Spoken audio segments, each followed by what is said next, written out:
El primero de nuestros problemas no está redactado de una forma muy inclusiva, que digamos. Pero bueno, estaba redactado de la siguiente manera. ¿De cuántas maneras distintas se pueden cubrir los puestos de presidente, vicepresidente y tesorero de un club de fútbol sabiendo que hay 12 posibles candidatos? Caemos en la cuenta de que el orden importa. De no importar, daría lo mismo ser presidente que vicepresidente o tesorero. Y además nos damos cuenta de que el número de candidatos, que es 12, es distinto al número de elementos que entran en juego en cada subconjunto. M es distinto de N. Por tanto, estamos hablando de variaciones sin repetición. Y son sin repetición porque no parece lógico que pueda ser vicepresidente y presidente al mismo tiempo. Estamos hablando de variaciones de 2 elementos tomados de 3 en 3. Por tanto, eso es 12 factorial partido por 12 menos 3 factorial. M factorial partido por M menos N factorial. Si desarrollamos el factorial de 12 hasta 9, porque hemos caído en la cuenta de que en el denominador vamos a tener un 9 factorial, se nos van a poder simplificar el 9 factorial del numerador con el 9 factorial del denominador. Por tanto, realizada esa multiplicación, tenemos 1320 formas distintas de elegir al presidente, vicepresidente y tesorero.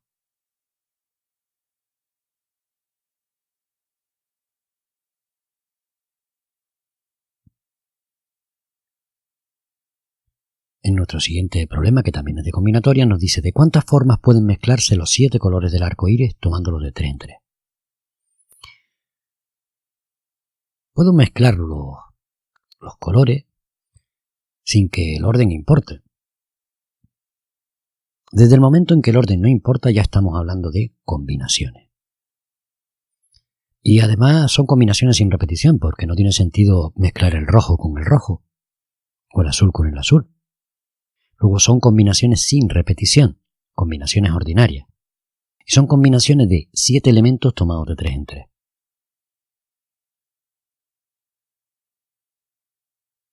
Y recuerda la fórmula, m factorial partido por m menos n factorial por n factorial. Es decir, 7 factorial partido por 7 menos 3 factorial que multiplica 3 factorial. Desarrollamos el numerador a nuestra conveniencia, por ejemplo, hasta 4 factorial, porque se nos va a ir con el 4 factorial del denominador. Y esto nos facilita bastante los cálculos, sobre todo si no tienes una calculadora a mano. Bueno, pues tallamos el 4 factorial del numerador con el 4 factorial del denominador. En el denominador tenemos un 6, porque 3 factorial es 6. Luego, si volvemos a escribir la operación anterior, nos quedaría 7 por 6 por 5 partido por 6, con lo que el 6 del numerador se nos va con el 6 del denominador. Y el total de formas distintas de mezclar esos 7 colores del arco iris, tomándolos de 3 en 3, sería de 35 formas diferentes.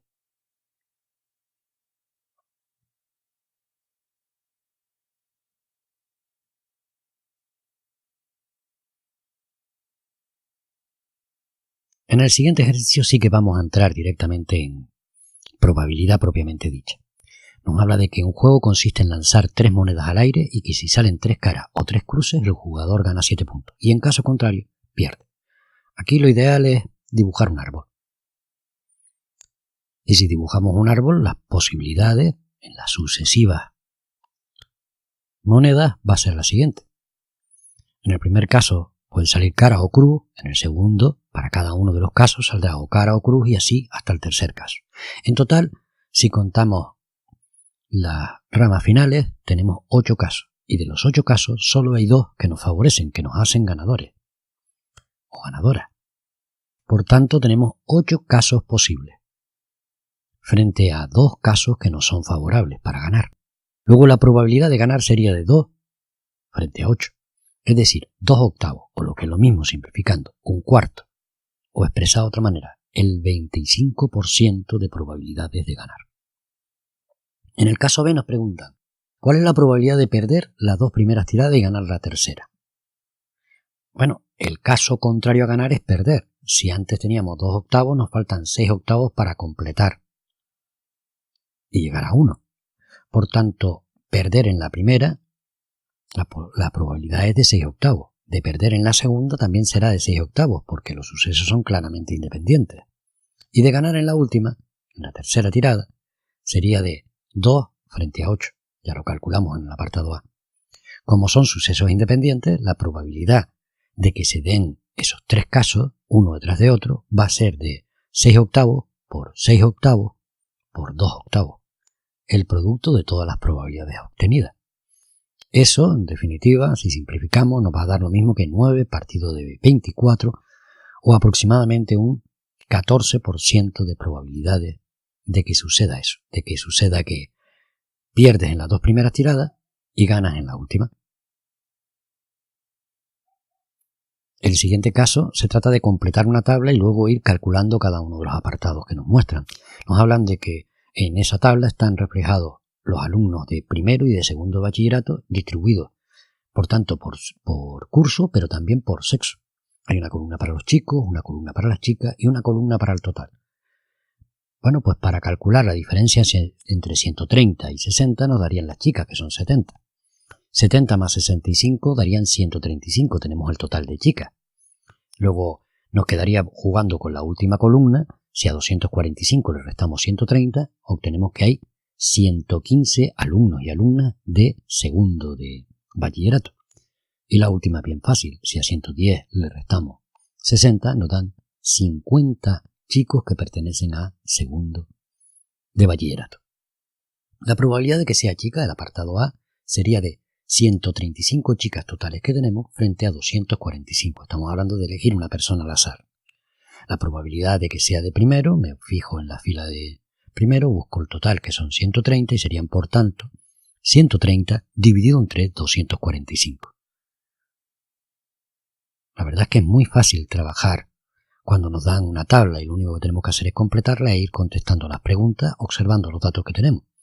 La probabilidad del caso C, de que sea una chica y que sea de segundo, busco donde se interceptan la columna de segundo y de chica, y nos dan 65. 65 partido por 245 sería la probabilidad. La probabilidad de que sea chico y de primero, pues lo mismo, me voy a la fila de primero, me voy a la columna de chicos y observo que tengo un 60. 60 partido por 245, ya tengo otra probabilidad. Y por último, vamos a calcular la otra, te la voy a dejar para ti, la de que sea de primero si se sabe que es un chico. Bueno, eso es una probabilidad condicionada, estamos hablando de la probabilidad de primero sabiendo que chico. Eso había una manera de escribirlo, y era para este apartado, para el apartado F, ¿no? Probabilidad de primero barra sabiendo que, es lo que significa esa barra, es chico. Le hemos puesto una O al concepto de chico. Eso era la probabilidad de la intersección, es decir, donde se cruzan las filas y las columnas. La probabilidad de primero en intersección con chico y partido por la probabilidad de que sea chico. Bueno, la probabilidad de que sea chico ya la calculamos antes. Era de 60 frente a 245. Aquí estoy prescindiendo del 245 porque al final se irían, ¿no? Y la probabilidad de que sea chico es de 110. Luego ya tenemos esa probabilidad. Y por último este caso. Sean A y B dos sucesos de un experimento aleatorio, tales que la probabilidad de A es 0,4, la probabilidad de la intersección es 0,5 y la probabilidad de B sabiendo que A es 0,5. La primera pregunta es ¿cuánto vale la probabilidad de la intersección? Y voy a empezar por plantear que la probabilidad de B sabiendo que A es 0,5. Es decir, 0,5 sería igual a la probabilidad de la intersección dividido entre la probabilidad de A.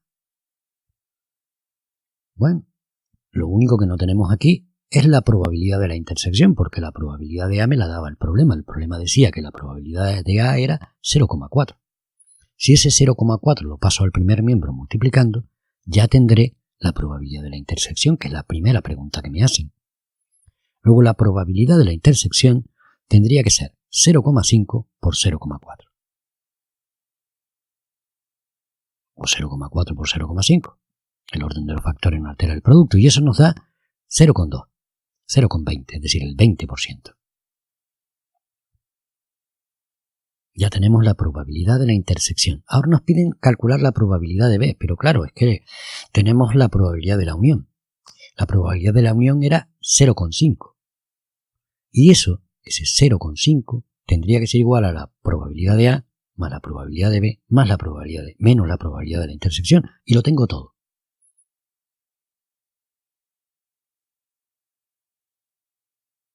Ahí tengo la formulita y voy a sustituir todos los datos que tengo.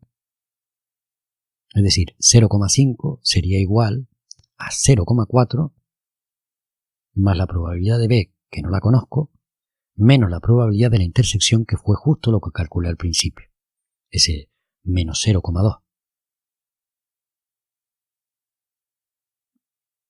Con lo cual yo puedo despejar de aquí la probabilidad de B y habré respondido al apartado B. La probabilidad de B sería igual a 0,5 menos 0,4 más 0,2.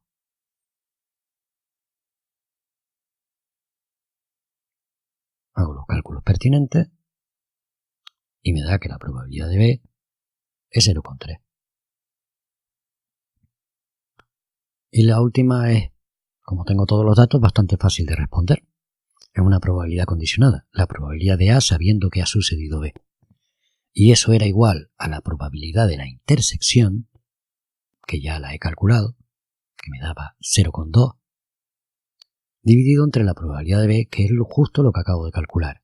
Por tanto, me daría 0,2 partido por 0,3. Eso me lo llevo a la calculadora y me da 0,6 con periodo en el 6. Y con esto hemos resuelto todos los ejercicios del control. Nada, un saludo y hasta luego.